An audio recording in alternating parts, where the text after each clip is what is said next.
नमस्कार दोस्तों, स्वागत है आपका अपने YouTube चैनल अनु बायोलॉजी क्लासेस।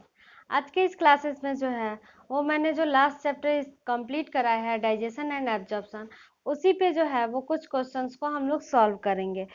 तो ये क्वेश्चंस जो है वो डाइजेशन एंड एब्जॉर्प्शन का है। डेली बेसिस पे जो है वो 10-10 क्वेश्चन को मैं सॉल्व कराऊंगी, ठीक है। और ये चैप्टर जो है वो मैं पहले ही पढ़ा चुकी हूँ, तो आप जो है वो वहाँ से उसको पढ़ चुके हैं। अब उसके बेसिस पे क्या क्या क्वेश्चंस पूछते हैं वो मैं यहाँ पे बताऊंगी। अगर जो इस चैनल पे नए आए हैं तो उसका लिंक मैं जो है वो डिस्क्रिप्शन बॉक्स में दे दूंगी, डाइजेशन एंड एब्जॉर्प्शन चैप्टर का, आप वहाँ से पढ़ लेंगे। तो उससे क्या होगा कि क्वेश्चंस जो है वो सॉल्व करने में आपको काफ़ी हेल्प मिलेगा, काफ़ी आसानी से आप क्वेश्चंस सॉल्व कर लेंगे। तो शुरू करते हैं आज के इस क्लास में। जो है सबसे पहला क्वेश्चन है, मानव शरीर में पाचन का अधिकांश भाग किस अंग में संपन्न होता है। मैंने बताया है कि जो डाइजेशन का प्रोसेस होता है, वो डाइजेशन का प्रोसेस जो है वो स्टार्ट होता है आपका बक्कल कैविटी से। कहाँ से स्टार्ट होता है? बक्कल कैविटी से, एंड एंड होता है आपका स्मॉल इंटेस्टाइन में, ठीक है। लार्ज इंटेस्टाइन में क्या होता है? एक्सक्रीशन का प्रोसेस होता है, ठीक है। जो भी वेस्ट प्रोडक्ट होते हैं उनको एक्सक्रीट करने का काम जो है वो लार्ज इंटेस्टाइन में किया जाता है। तो स्टार्ट होता है बक्कल कैविटी में एंड एंड होता है स्मॉल इंटेस्टाइन में। तो यहाँ पे पूछा है कि पाचन का अधिकांश भाग किस अंग में कंप्लीट होता है। तो डाइजेशन का सबसे ज्यादा जो प्रोसेस होता है, कंप्लीट होता है, वो स्मॉल इंटेस्टाइन में होता है। क्यों? क्योंकि आपको पता है कि carbohydrate, protein and vitamins, carbohydrate, proteins and lipids, ठीक है, ये तीनों जो है वो डाइजेस्ट होने के बाद से जो है वो लाइटली डाइजेस्ट होने के बाद से जो है वो जाते हैं स्मॉल इंटेस्टाइन में। एंड इस स्मॉल इंटेस्टाइन में जाते हैं तो वो जो है वो अपने मोनोमर में टूट जाते हैं। किस में टूट जाते हैं? मोनोमर में टूट जाते हैं, यानी कि सिंगल यूनिट में टूट जाते हैं। कहाँ पे? स्मॉल इंटेस्टाइन में। तो कंप्लीट डाइजेशन जो है वो कार्बोहाइड्रेट, प्रोटीन और लिपिड का कहाँ होता है? स्मॉल इंटेस्टाइन में। इसीलिए हम कहते हैं कि किसी भी फूड का जो है कंप्लीट डाइजेशन या अधिकांश डाइजेशन कहाँ पे होता है? छोटी आंत में। स्मॉल इंटेस्टाइन को हिंदी में क्या कहते हैं? छोटी आंत। इसका मतलब कि यहाँ पे इसका आंसर क्या होगा? छोटी आंत में। ओके, फर्स्ट क्वेश्चन कंप्लीट हुआ। नेक्स्ट क्वेश्चन क्या है? लार निम्न में से किसके पाचन में सहयोग करती है? ठीक है, लार मीन्स की सलाइवा जो है वो हमारे भोजन के किस पार्ट को डाइजेस्ट करती है? तो ऑप्शन आपका है स्टार्च, प्रोटीन, रेसे और वसा, ठीक है। यहाँ पे नीचे साफ करके थोड़ा सा मैं फिर बताती हूँ।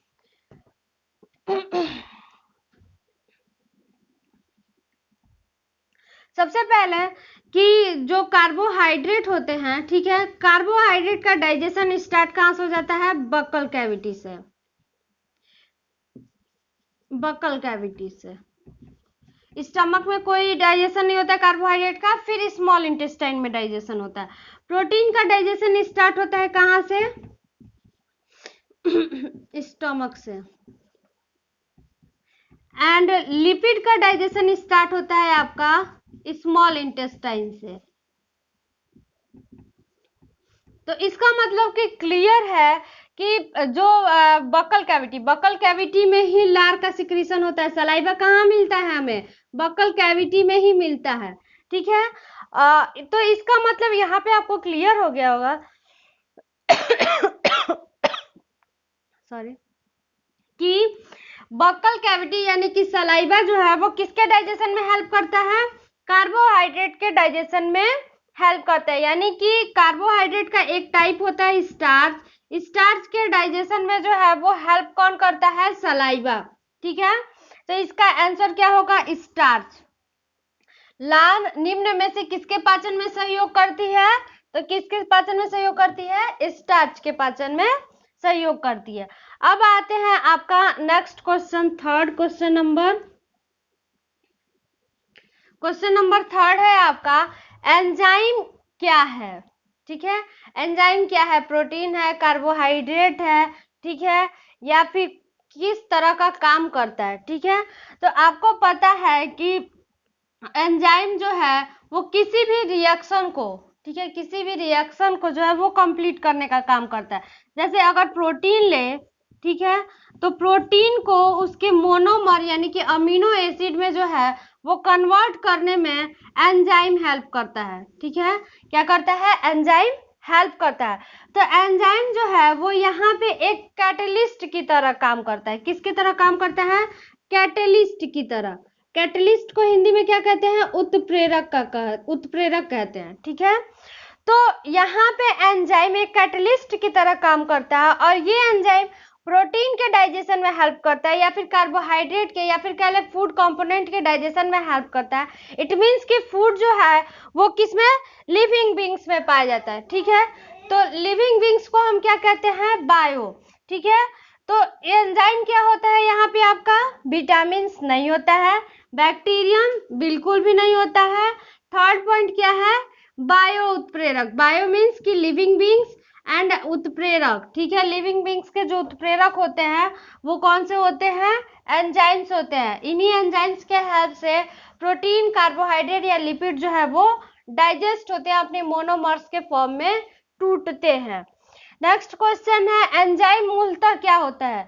कोई भी एंजाइम जो है वो इतना ध्यान रखिएगा, उसमें कुछ समझाना नहीं है, माइंड में इतना सेटअप कर लीजिएगा कि एंजाइम जो है वो प्रोटीन होता है। क्या होता है?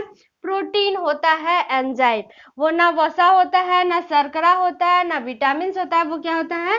प्रोटीन होता है। इसको माइंड में सेट कर लीजिएगा। नेक्स्ट फिफ्थ क्वेश्चन है, निम्नलिखित में से कौन सा एंजाइम ग्लूकोज को एथेनॉल में परिवर्तित करने को प्रेरित करता है? यानी कि अगर एक ग्लूकोज मॉलिक्यूल है, एक ग्लूकोज मॉलिक्यूल है, ठीक है, उसको अगर हमें इथेनॉल में कन्वर्ट करना हो तो उसके लिए एक एंजाइम हेल्प करता है। ठीक है, एंजाइम अभी बताया कि किसी भी मॉलिक्यूल्स को उसके मोनोमर्स के फॉर्म में कन्वर्ट करता है।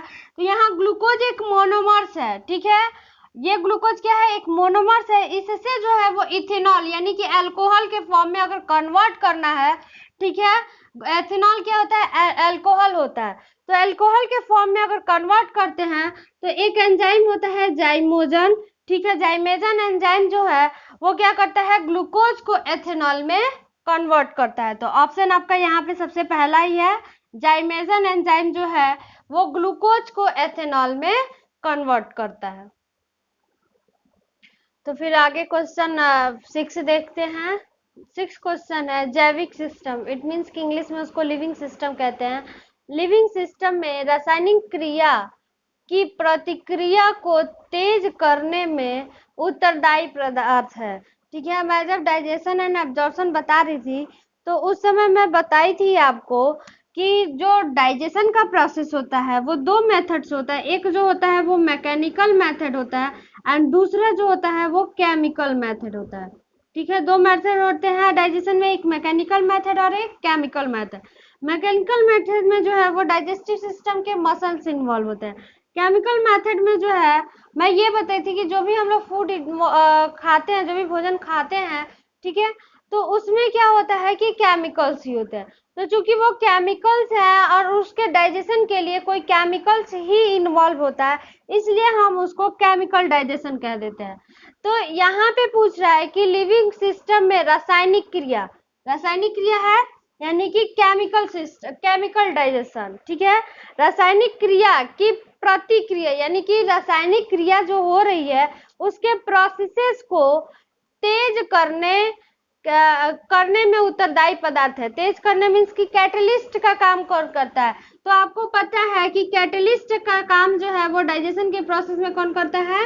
एंजाइम्स करता है। एंजाइम्स के हेल्प से ही जो है वो कार्बोहाइड्रेट, प्रोटीन और लिपिड जो है वो डाइजेस्ट हो रहे थे। बिना एंजाइम के कार्बोहाइड्रेट, प्रोटीन और लिपिड डाइजेस्ट नहीं हो पाते हैं। तो एंजाइम एक ऐसा सबस्टेंस है, एक ऐसा केमिकल सबस्टेंस है जो कि रासायनिक क्रिया में जो है हमारी बॉडी के अंदर रासायनिक क्रिया मीन्स की डाइजेशन के प्रोसेस में जो है वो उसके प्रोसेसेस को तेज कर देता है। हो गया क्वेश्चन नंबर 6। नेक्स्ट है क्वेश्चन नंबर 7। प्रोटीन के पाचक में सहायक एंजाइम है। ठीक है, तो प्रोटीन के पाचक में ऑप्शन देखते हैं। यूरिएजेज, ये कोई एंजाइम नहीं है प्रोटीन के पाचन के लिए। सल्फेटेजेज, ये भी नहीं है। ट्रिप्सिन, ट्रिप्सिन एंजाइम है जो कि प्रोटीन को जो है, प्रोटीन को किसमें बदलता है, अमीनो एसिड में बदलता है।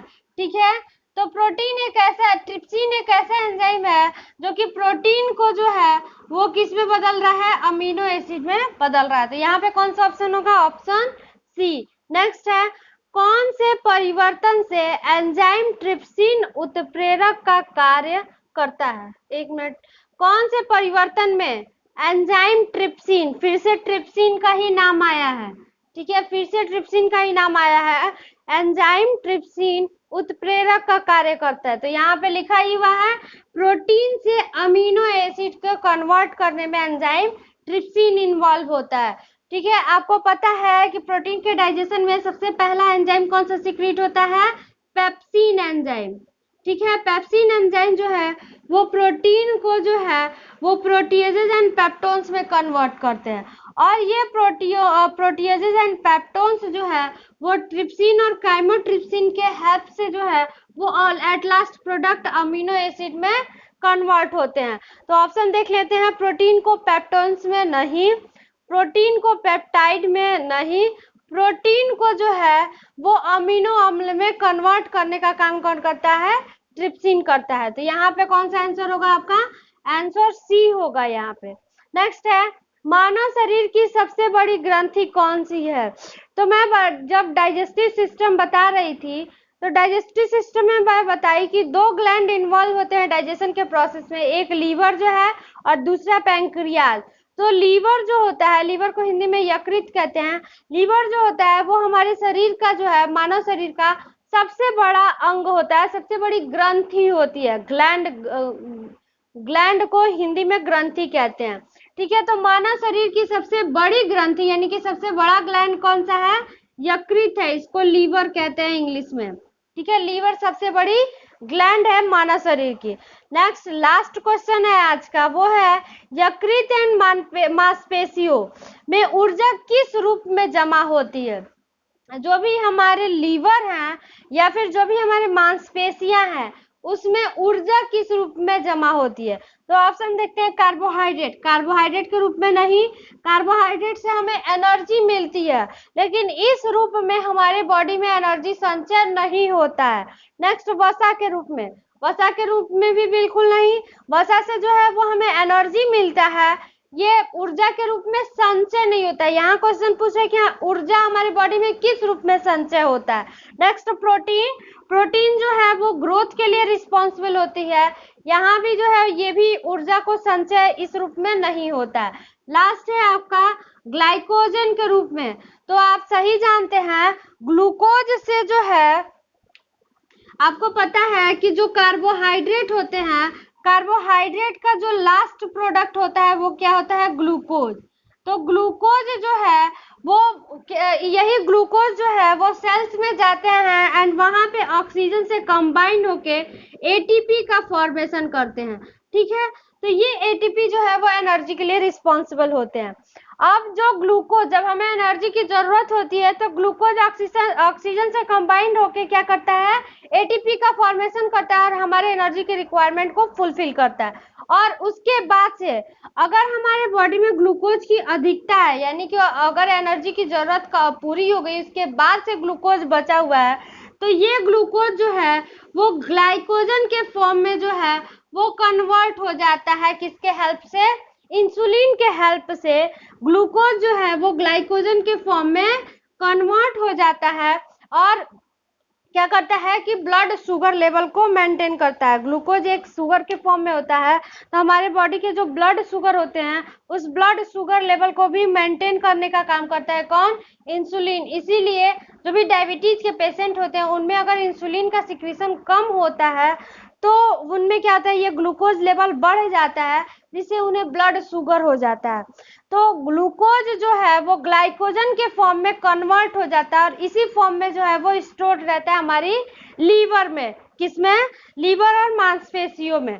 और जब वापस से जो है वो एनर्जी की जरूरत होती है तो ये ग्लाइकोजन जो है ये ग्लाइकोजन जो है वो वापस से ग्लूकोज में कन्वर्ट हो जाता है और फिर से वही प्रोसेस एटीपी का फॉर्मेशन हो जाता है। तो यहाँ पे जो है वो आज का 10 क्वेश्चन कंप्लीट हुआ। अगर आपको ये वीडियो पसंद आए तो प्लीज इसे लाइक शेयर जरूर करें, और जो भी चीजें इसमें समझ में ना आई हो तो उसे कमेंट बॉक्स में कमेंट करके पूछ लीजिए। आज के लिए बस इतना ही, धन्यवाद।